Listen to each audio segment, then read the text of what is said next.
Welcome back to the morning show here on Arise News. Yvonne Orji is a Nigerian-American actress, comedian, and writer who is best known as one of HBO's critically acclaimed comedy series, Insecure. The show follows the friendship of two modern-day black women, Orji and the series creator Issa Rae. Season 4 will be airing in 2020. For more on this, we're now being joined here by Yvonne Orji. Welcome. Thank you. Thank you for joining us this morning. Thank you for having me. Well, it must be a great pleasure and privilege meeting you. Oh. Because you are, one of Nigeria's great ambassadors. Yes, you are. On the Doing us international proud. stage. Thank you. Yes. Thank you so much. Yeah, but let me ask you. You have a program this evening. I do. An evening in Lagos with Yes. Yvonne Orji. Yes. And I checked that out, and it says RSVP closed. It's sold out. Sold out already. Yeah, my people showed up. Yeah, but what is that about? What's the program about? What's the idea? So I'm actually embarking on my first ever comedy tour. It's called the Lagos to Laurel tour. So, when we left Nigeria in 1989, we left from Lagos and we moved to Maryland. And so that's my way of just saying, hey guys, listen, I'm coming back home, but I'm doing this tour and I want to rep the two places that kind of raised me a little bit. So tonight, I'm going to be doing some stand-up. I'm going to be having a little conversation with everyone that's going to be in attendance. So it should be fun. Fantastic. Yeah. So you're a comedian, as we said and yes. You've been Or great. as my mom likes to call me, a jester. A jester. Speaking of your mom, Speaking of my let's mom. talk about First Gen. Yes. Did she inspire Agatha? Because Agatha is hilarious. I can neither confirm or deny. You better not. You want me to make me in a hot pepper soup? No, I think Agatha is an amalgamation of a lot of moms and aunties that we all know. And so she was a very fun character, and so that's one of the things I want to do. I want to develop a show about a first-generation Nigerian-American family. Can you tell us a lot more about First Gen? Because it's really funny. So First Gen follows a young lady named Joanna who's kind of in this late coming of age. We, a lot of Nigerian women, we bloom later. And so here she is, she finds herself having a couple of degrees down. She's 25 and wanting to switch courses, very similar to what happened to me. I have my master's in public health, and then I decided to go into comedy, and just how everyone in the family reacts to it. Everyone wants to kind of do damage control. It's who will marry you?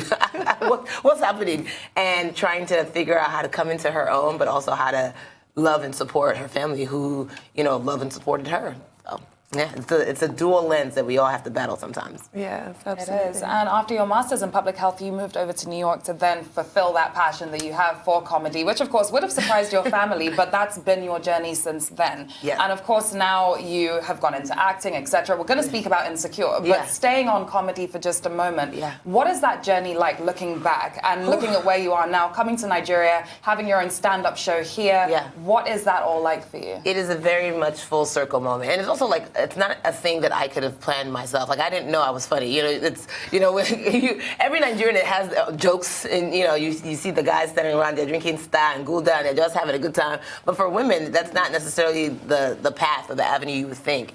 And so it wasn't until I entered the Miss Nigeria in America pageant in the States. And, I didn't know too much about it. Friends of my brother were putting it on. And 2 weeks before the pageant, they called and said, well, what's your talent? I said, I don't have a talent, so I just make straight A's in school. I don't know how I can show that on stage. And they said, well, everyone who performs has to have a talent. And so, I found myself praying. I said, Jesus, I will not embarrass myself in front of my mom and all of her family and friends. And so, loud as day, I heard the voice of Holy Spirit say, do comedy. Now me, as a strong believer, I said, no. What do you mean, do comedy? Because I'd never done it, and it sounded so foreign. And in that moment, this was in 2006, I said, okay, you know what? If I really say I believe in God, when he throws an audible, you gotta figure it out. And so I started writing what was funny to me growing up with this dual citizenship, dual lens of being both Nigerian and being American. And that started it all. And I found humor in the little things, when a call comes in from Nigeria, everyone, hello, can you hear me? No, me, I'm hearing you. You're like, we're in church, everyone can hear you. Put the phone away. That kind of thing. And everyone laughed just because everyone has a similar story. And so then when I moved to New York, it was this, I'm going to do it, but do what? I had no friends. I didn't have really any connections. And it was hard. I had told my parents, I said, okay, you know what? It would take me 8 years to be a doctor. give me 8 years to make it in comedy. 8 years is a long time. But by the grace of God, we did it in 7, so we thank him. What I find, really engaging is the fact that you've been able to remain in touch with your roots. Yes. And the way you switch accents. When you want to speak like an Americana, you speak like that. Then when you want to speak like people like us, you still have the accent. Meanwhile, some people go to the US for just 3 months to do a semester program. Just 3 months. By the time they come back home, you are struggling to even hear what they're saying. Sorry for you, Laurel. So have you been able to remain in touch and keep your identity? That is all credit to my parents. My dad, even when we moved to the States, after about 6 years there, he was like, all of you must come home. Like, he's like, you need to know where you're from. We're from Ihala, Anambra State. And we would come back. We lived in Port Harcourt, so my dad would make sure we had friends around, like showing them, like, you can still come home, you can still identify with people here. My cousins are here. And, my mom would bring us all. So I really credit my parents with that. And every year, whether it's summer vacation, you're in Port Harcourt. And then when we went to college, it was like, okay, we'll come back, in the wintertime. I just got back, the IJGB. Yeah. I just got back from, we understand. I was going to sit down there. And that really infused the pride. And I have a tattoo on my arm. It says, Nigerian they carry last. Yeah, I love that's the title of a book. In fact. And so, that just hones into me. And the strength that we have as a people. For me, it's important to, even when I'm in Hollywood, it's like, listen, I didn't get here by myself. It's nothing but by the grace of God and also the hard work and the work ethic that has been instilled in me from my family, but me, Nigerian. And one thing I've even been trying to show with being here is like, no one can outwork a Nigerian. We're unparalleled, and we are a resourceful group of people. So that's really what has sustained me. What is lovely about you is that you refuse to conform. You're unapologetically Nigerian, even though you're also unapologetically American. And you're unapologetically Christian. It's such a recurring theme. You have a book coming out, Bamboozled by Jesus, How God Tricked Me, It's My Life. Even it's like really catchy. I was tricked. Well, no, so it is. Bamboozled by Jesus, How God Tricked Me into the Life of My Dreams. And that's something that I've wanted to write for a long time, but either didn't have the platform or didn't feel like it was the right time. And right now I feel like I'm right on the cusp of, I'm no longer struggling like I was before, but I'm not where I'm going to be. But I think there's lessons that I've learned in the journey that a lot of people who are trying to have their own stories and have their own journeys are not quite sure, if it's like, how do I do this thing when I know my parents want me to do this thing? Or how do I make it when I don't have any money? And it's just like, these are all the things that I did that sustained me. It was the faith, because my other tattoo is a scripture. So I was like, with God and country, I cannot lose. What scripture? It's Psalms 31:14. It says, I will yet trust you because my times are in your hands. Beautiful. And when you're going through an industry that you have no idea how you're going to make it, when you're going to make it, when your next meal is coming from, you really have to be hunkered down and be like, okay, well, God, if this is what you said that I should do, it's up to you to fulfill the plan. But you know what? You don't read the fine print before you go out. That's why I call the book Bamboozled by Jesus, because it sounds good. Oh, let me move to New York. I can't do it. And then you say, well, I can't, maybe I can't do it. Because where are you going to start? But it's like, it's too late. You've already been tricked into going. It's like Peter walking, on the water. It's like, okay, you're out of the boat. That's how you got bamboozled. Okay, bid me to come, and then it's like, oh, but I'm sinking. Oh, please help. And so that's kind of what the essence of the book is. It's like you don't get all the information before you start, but then if you never start, you'll never get to your destination. And so I'm just really through my stories, through stories in the Bible, I'm just encouraging people like, yeah, it's hard. So was 3rd grade. It's going to be hard. Just continue doing it, because if it's what you're supposed to do, it will all work out eventually. When is the book coming out? I need to know. It is coming out in 2020. I'm very excited about it. We were filming Insecure season 4.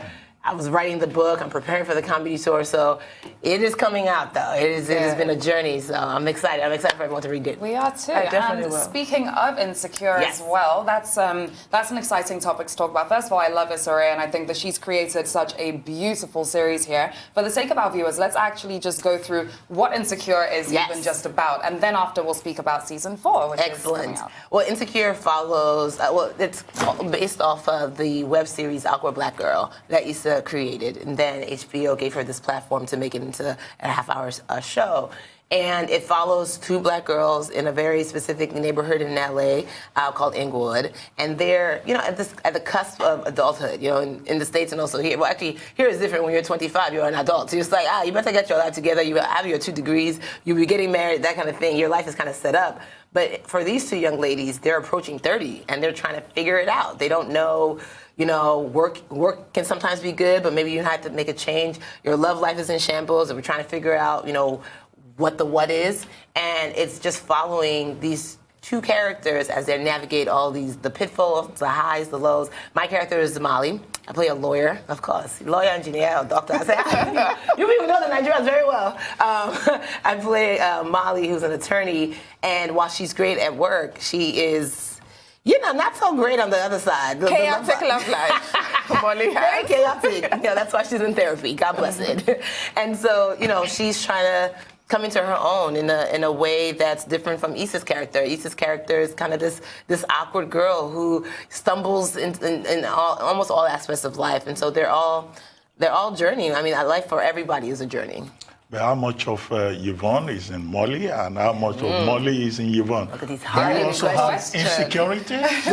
Don't we all have insecurities? Everyone does. Except for Nigerians. Nigerians are perfect. In quotation. Perfect in everything we do. Insecure what? I'm secure. What? No, I think we all have insecurities, and with every season that we do, it's interesting how we merge, or Molly will teach me things because we have a whole writer's room of people who have gone through several different experiences and are writing for these characters. And there's some things that in the beginning I was like, I don't know what we're talking about. I don't necessarily have that experience.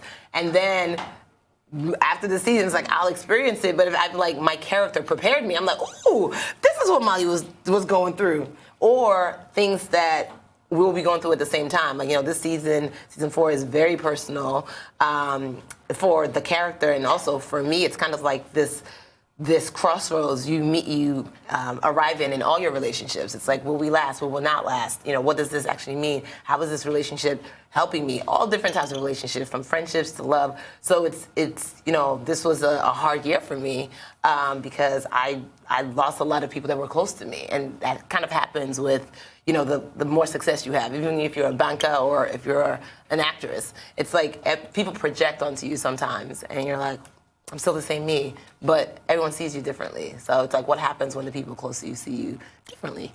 Art imitates life. So I wanted to talk to you about stand-up comedy in this current climate of cancel culture, Me Too, what have you. People are really quite fragile. Yeah. How do you go about not offending while not treading on eggshells while being true to yourself? That is the conundrum, because it's you do have to be true. In comedy, while there's some truth to it, there's also just humor. There's some things that you'll say that you're I just thought was funny. And I don't think anything of it necessarily. I know 2 people at least that don't want me to talk about them are my parents. But I'm how can I not? They give me so much material, but in a good way, because sometimes it's the thing that, Nigerians like to just don't air any dirty laundry, everything is fine. And that's not just my folks, it's everyone's folks. It's whatever happens in the house, keep it there. But it's we only grow and evolve when we're able to be your mom said the same thing to you too. My cousin did that, my uncle, and so that's what breeds the humor, is that it's the relatability factor. But, for me, I know one thing that I check myself, because if I know okay, God, are you pleased with what I'm saying? Cool.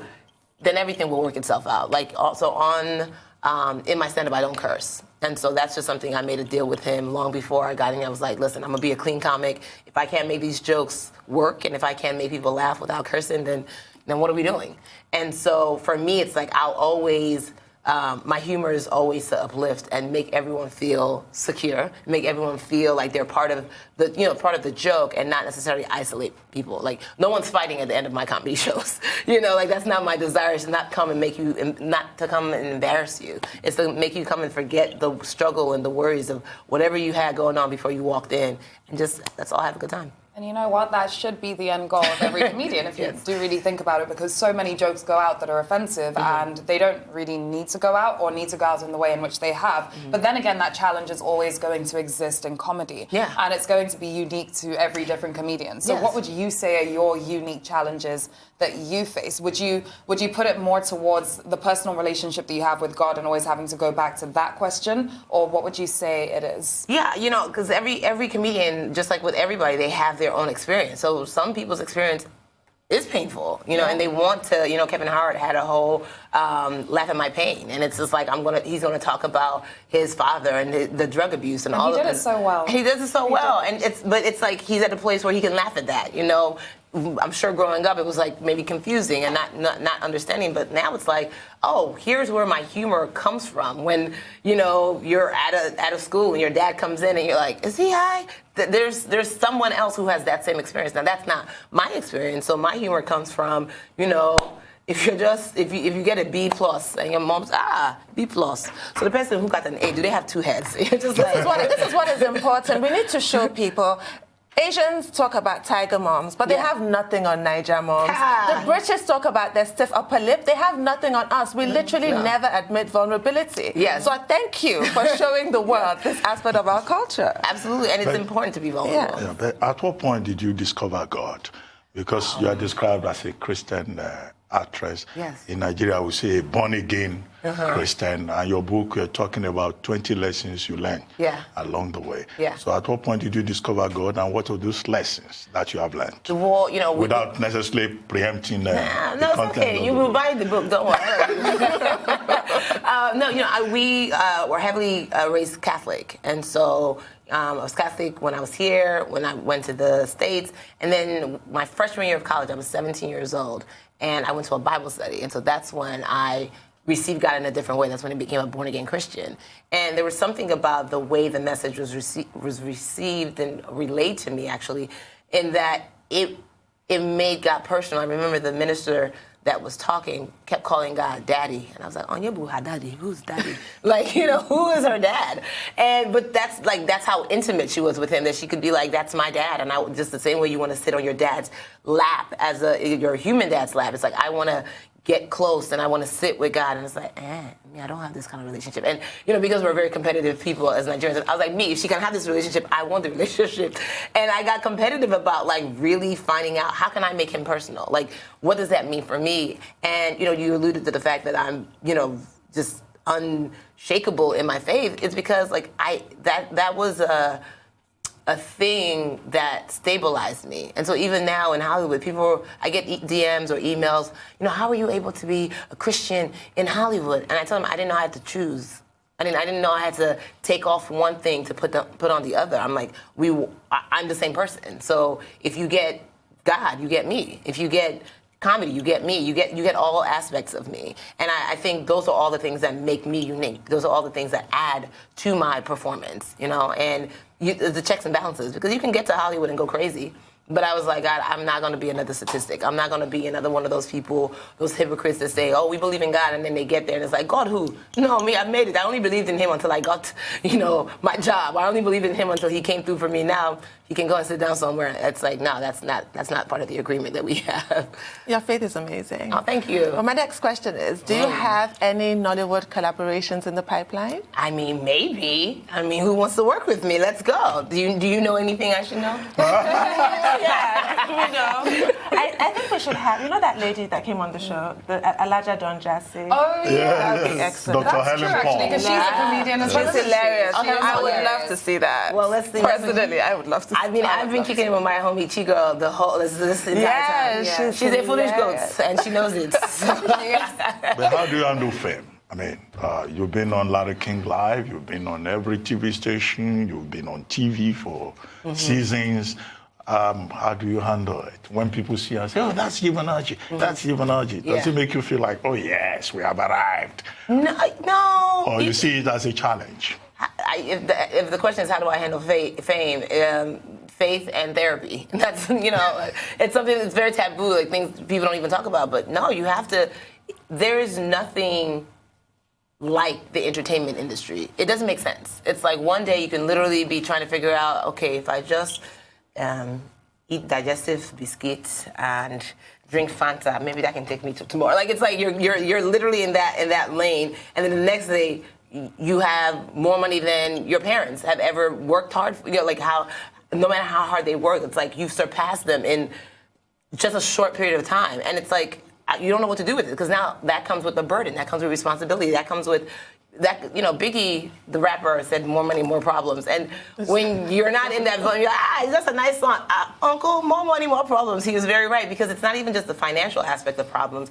It's the emotional and the relational. And then it's the, like you said, who am I supposed to be? And even, you know, getting recognized on the streets, it's like, okay, well, what's the etiquette? Because if you're like, I really just want to eat dinner with, like, my friends and I don't want to be bothered, but then if I don't take this picture with you, that's a ticket sale, or that's one less person that might buy my book because they think I'm some, you know, they feel, especially in this culture of Instagram, it's like they feel everyone like belongs to them, and it's like so entitled to your time, so entitled to your time, to your space, to everything, and you're just like, well, I want this for me. Like, how can I carve this out, respecting you, but also respecting me?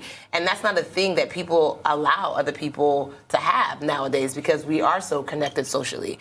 And so it really is a process of, okay, now trying to figure out how do I function, and then also trying to figure out how do I pivot? What's next? You know, Nigerians are very famous for, you know, you get your first degree, and before you walk down the aisle of, you know, to get your diploma, oh yeah, okay, so when's your next degree? Are you getting married? When's your next? It's like, we're never in the moment of like, all right, I just got married and I just want to enjoy. Basking in the glow. No. So you got married today? Oh yeah, so kids tomorrow, twins, in fact, double portion. Like, I don't know, but then you'll call them and no one's babysitting. It's just like, have the twins, and then they'll just leave you. So for me, you know, I struggled and am still struggling with, how do I stay in the moment of like everything that I have accomplished and feel like there are accomplishments. You know, my therapist is like, do you know that you're doing a lot? And I'm like, I'm not doing anything. I haven't even started. She's like, what are you talking about? You have a book, you have a comedy, you have all of these things. And in my mind, I'm like, but there's more. I'm sure there's more. And it's like, we don't pace ourselves.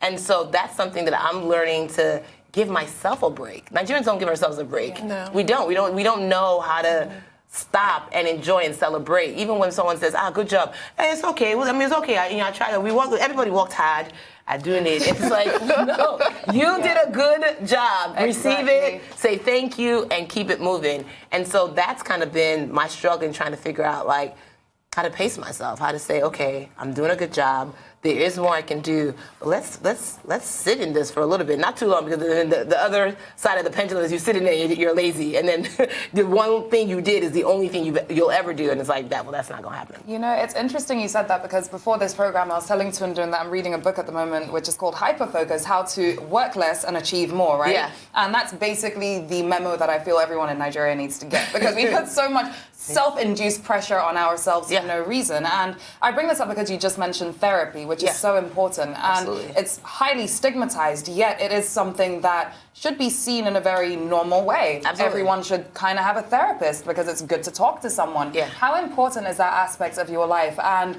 how much do you try and encourage others to also look into or delve into therapy as a solution to just looking after your mental health constantly? I think it's so pivotal. I remember when I told a close family member that I was going to therapy, they said, you don't need therapy. You're a good person. I said, We all do. I said, good people need therapy to deal with all the other people who aren't in therapy. That's, you know, because that's led to the running joke. And it's like, it's not that you're a bad person. I think that was a stigma. It's like people with problems go to therapy. You know how many problems are walking around, like whatever road in Lagos you can think of, in Port Harcourt, like there's so many walking problems, and like we don't process our trauma here. Like it's just like something bad can happen. It's like, it's okay. Well, we went to church, we prayed to God, and that's it. Keep it moving. Right. Just God will provide. It's like, yes, but a traumatic thing happened. Let's stop. Let's process it. What happened? And, you know, it's like, it's not, we don't talk about our feelings. And it's like, feelings, we don't have time. NEPA is taking lights, and we have to get to that mainland bridge before traffic starts. It's like, we don't take time to like, hey, I'm stressed out right now. Like, there's depression happening all around us in Lagos. It's not depression. He's just one kind. Let me ask you a personal question. Yes. And this is in relation to what you said earlier about the expectations of Nigerians and our attitude and all that. I mean, when I was checking out your profile, I read that you say you will remain a virgin till you get married. Absolutely, yes. a virgin at 36? Is it that the guys are intimidated by your success? You haven't found some guy who is confident enough to say, let's stop this virginity and discover another side of you? Yeah. You know, for me, it's a non-negotiable. And the same way my faith carried me through all the times that I didn't know if I was going to make it or not. In my opinion, I think it's harder for God to have gotten me to this level of success, because do you know how many people enter a bus or a plane or a train and arrive in LA or New York every day and they will never see their dreams materialize? So the fact that, like, this Nigerian American girl who believes in God, you know, I remember performing in a comedy club and someone essentially being like, you know, you don't really curse in your act, so you're kind of pigeonholing yourself. You know, you're not really gonna go far. Cut to, I'm opening up for Chris Rock. And they're like, man, a win for you is a win for all of us. No, it's not a win for you. It's my own win. Sorry. I thought I was going to make it. And so in that same, I bring that idea to even my virginity. I bring that idea into my relationships. It's like, listen, I don't need 1,000 people to like me. I need one person who understands, like, this is what she does, this is who she is, and I'm willing and able and strong enough and mature enough and, you know, wise enough, all the things enough to encompass and embody and handle that. And yes, it will take a very strong man, because I'm a very strong Nigerian woman. And that shouldn't be looked as a threat. It should be looked as an opportunity for us to grow together. Absolutely. You've not been having pressures from aunties and uncles the pressure is who there. want to matchmake and even probably arrange, you know, a husband. As you know, if I was only looking to get married, that would be easy. I'm not looking to just get married. I'm looking to be happy and fulfilled. Yeah. And I think that's one thing we don't talk about. Even when you do talk, you know, a girl that's 27, oh, hurry up and get married, because, you know, time waits for nobody. You're no longer a spring chicken. And you're like, well, I didn't know I had an expiration date. Spring chicken. You're not a spring chicken. Who do you think you are? And so it's not like I'm just looking to get married. It's like there's so many people who are married, who got married at 27, unhappy, unfulfilled, you know, and just living like two ships passing in the night with their spouse. That's not the life I want. I didn't come all this way. I didn't work all this hard. I didn't save myself all this time just to settle for okay. No, I want great. And I know great takes work. And I know that it takes two people who have that same desire to make that happen. So if you're a young guy but out like this, come and call me. You know, if you're ready for the task at hand, I don't know what time I should be looking at, but, you know, call me. My name is Yvonne. I'm available at... But no, and I know that, you know, it's like, just like some people like okra soup, some people don't. It's an acquired taste. And I'm an acquired taste. And the person who love it and who want to continue loving it, they'll find me. You have such strength of character. I love it. Thank you. Now, can you take us through your whole process from the age of 6 to 36? In the past 30 years in America, you've seen the perception of Africa change dramatically. Absolutely. When you were younger, it was uncool to be African. So uncool. And now it's Wakanda forever. In fact. Okay. So, yeah, when I came to the States, I was bullied for a long time. You know, they called me all the things, African booty scratcher, which I'm just like... They never saw me scratch my booty. Also, are we the only ones that scratch our booty? Yeah, what is that actually about? Does your nyash not itch? You know, like, what does that even mean? And then, you know, I had an accent, so it was like anything different was uncool. And then, you know, you go home, again, this is why you need therapy. You go home, and your parents are like, we did not bring you to this country to make friends. It's like, so what am I supposed to do? You know, but that's like, because their focus is just go to school, study hard. You know, I remember my mom was like, these girls that are just picking on you, they're just jealous. One day you'll be their boss. I was 12. I was like, what am I going to do? And now I got employees. You know? We've got to go, but yes. Yvonne Orji, I mean, it sounds Hollywoodish. You know, what's your Nigerian name? Is it Amaka or Chiamaka or you know me well, Chinwere or Chinyere? Yvonne Orji Orji. What? Orji. Anwuli. Very nice name. Anwuli. Thank you so much for joining us. Thanks for having you. An absolute pleasure. Thank you.